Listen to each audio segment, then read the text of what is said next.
Hello प्यारे बच्चों, आज फिर आपके सामने हाजिर हैं साइंस की एक और नई वीडियो लेकर, जिसमें हम आज डिस्कस करेंगे 10th क्लास के एमसीक्यूज़ साइंस के, जिसमें हमारा लेसन रहेगा जैव प्रक्रम पार्ट 6।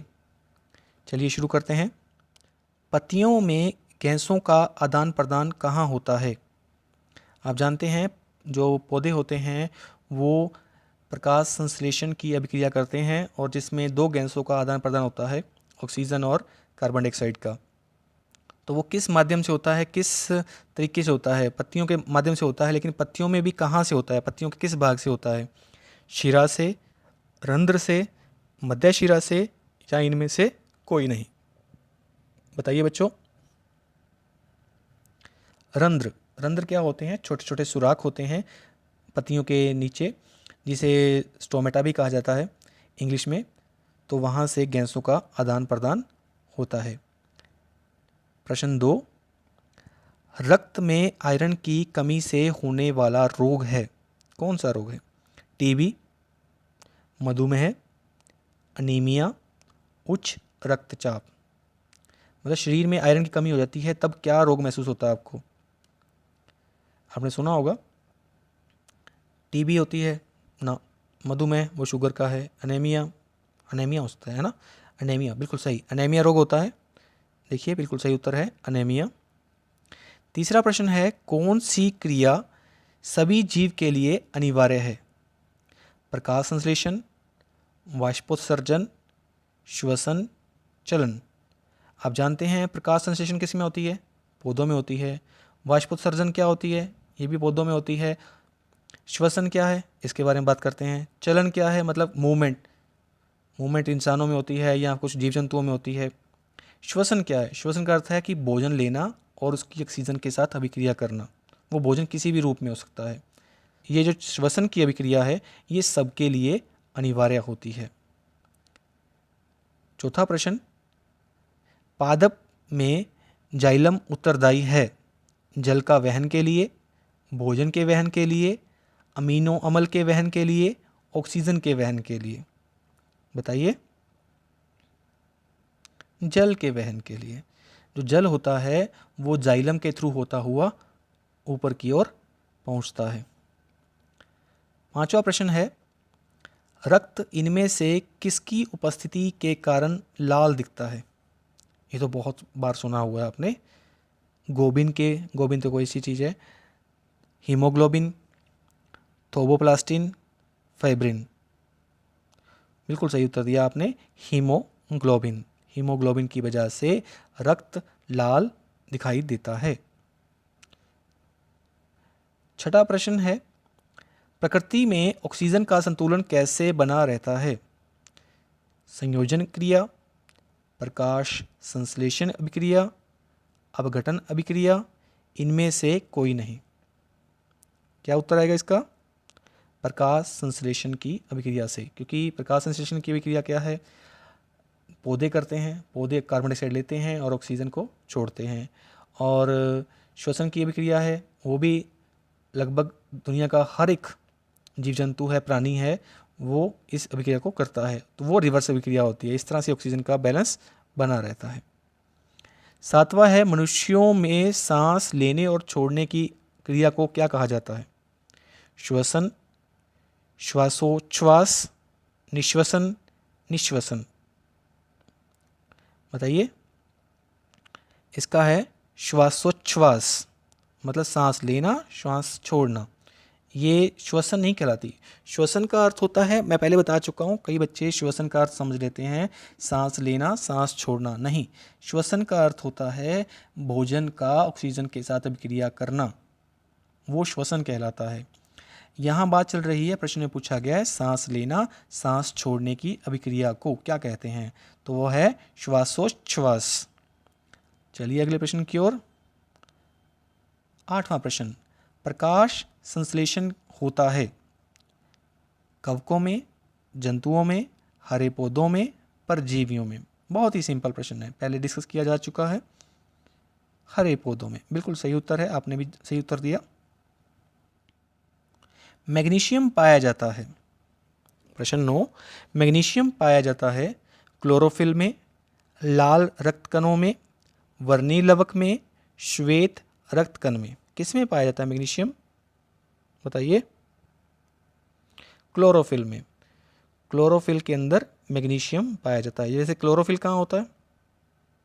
बिल्कुल सही, जो पेड़ पौधे होते हैं उनके अंदर पाया जाता है, जिसकी हेल्प से वो प्रकाश संश्लेषण की अभिक्रिया को पूरा करते हैं।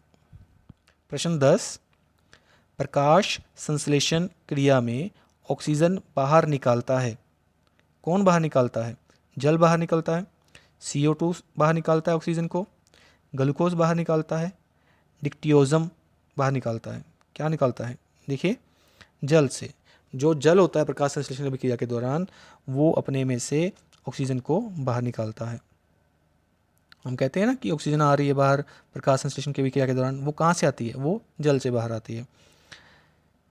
जल से बाहर आने का मतलब नहीं जल के अंदर ऑक्सीजन पहले थी, जल का मतलब H2O, वो H2O में से O टूटता है, वो ऑक्सीजन बाहर निकलती है। ऑक्सीन क्या है? ऑक्सीजन, ये ऑक्सीजन नहीं है, ये ऑक्सीन है। वसा है, एंजाइम है, हार्मोन है, कार्बोहाइड्रेट है। क्या है ऑक्सीन, बताइए? वसा। ऑक्सीन एक प्रकार की वसा है। इनमें से किसके द्वारा अमीबा में भोजन अंतर्ग्रहण होता है? इनमें से किसके द्वारा अमीबा में भोजन अंतर्ग्रहण होता है? कूटपाद द्वारा, परिवहन द्वारा, भोजन रसदानी द्वारा, केंद्रक द्वारा। कूटपाद। ये कूटपाद क्या होते हैं? अमीबा के चारों ओर छोटे छोटे से एजी से, किनारे से बने होते हैं, राउंड राउंड से, और वो भोजन को इकट्ठा कैप्चर करने में हेल्प करते हैं, जिन्हें कूटपाद कहा जाता है।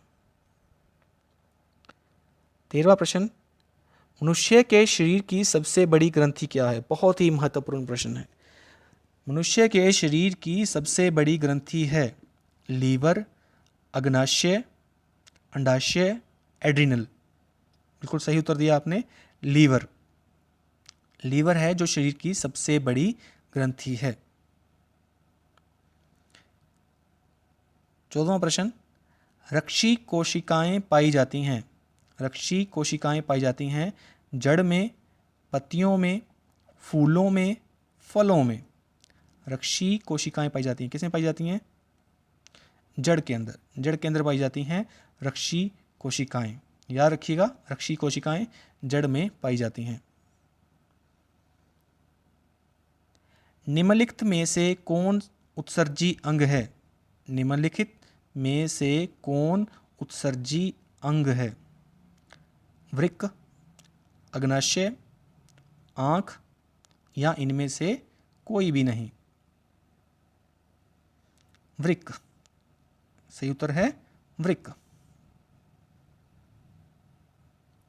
वाष्पोत्सर्जन कैसी प्रक्रिया है? शारीरिक, भौतिक, रासायनिक, प्राकृतिक। यह एक भौतिक प्रक्रिया है, क्योंकि इस क्रिया में होने वाले जो भी परिवर्तन हैं उनको वापस उल्टा किया जा सकता है, इसीलिए वाष्पोत्सर्जन एक भौतिक प्रक्रिया है। 17वां प्रश्न, रक्त क्या है?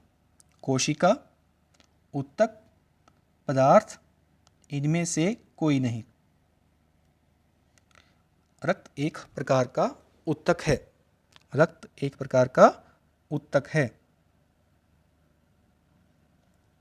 18वां प्रश्न, भोजन को पचना किस प्रकार की अभिक्रिया है?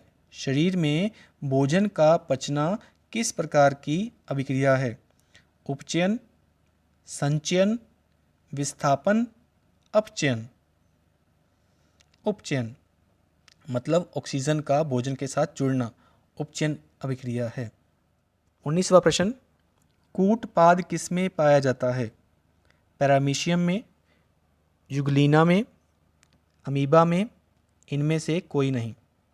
बच्चों, एक खास बात बताना चाहूँगा कि जब भी आप प्रश्न याद करें, पढ़ें, समझें, तब उस प्रश्न को बोल के ज़रूर देखिएगा, क्योंकि बोलने से कई अक्षर आपके दिमाग में वैसे ही याद हो जाते हैं, बोलने से। क्योंकि आपके बोली हुई चीज़ को आप सुनते हैं तो आपको वैसे ही याद हो जाती है। जब दोबारा सुनते हैं तो आपको दिमाग में स्ट्राइक करता है कि हाँ ये प्रश्न हमने पहले किया हुआ है। कुछ याद आया? कूटपाद वाला, कूटपाद, अमीबा, बिल्कुल सही उत्तर दिया आपने। इसका तीसरा उत्तर आएगा अमीबा। ये कैसे संभव हुआ? क्योंकि आप बोल बोल के याद कर रहे हैं, मैं भी आपको बोल बोल के समझा रहा हूँ, इसीलिए आपको याद हो रहे हैं। 20वां प्रश्न, रक्त का थक्का जमाने में किस विटामिन का योगदान होता है? Vitamin A, vitamin B, vitamin C, vitamin K, बताइए। बिल्कुल सही जवाब, विटामिन के। तो बच्चों, अभी हमने आज इस लेसन के प्रश्न उत्तर किए, MCQ क्वेश्चंस किए। तो आप इन प्रश्नों को अच्छे से समझेंगे, याद करेंगे, नोट्स बनाएंगे और आने वाले एग्ज़ाम्स में इसका सही भरपूर फ़ायदा उठाएंगे। आने वाले और लेसन्स के MCQs पाने के लिए आप मेरे चैनल की MCQ की प्लेलिस्ट में जाकर वहाँ सारी वीडियोस देख सकते हैं। अगर आपको ये वीडियो अच्छी लगी तो प्लीज़ मेरे चैनल को लाइक करना, शेयर करना, सब्सक्राइब करना मत भूलिए। Thank you, have a nice day.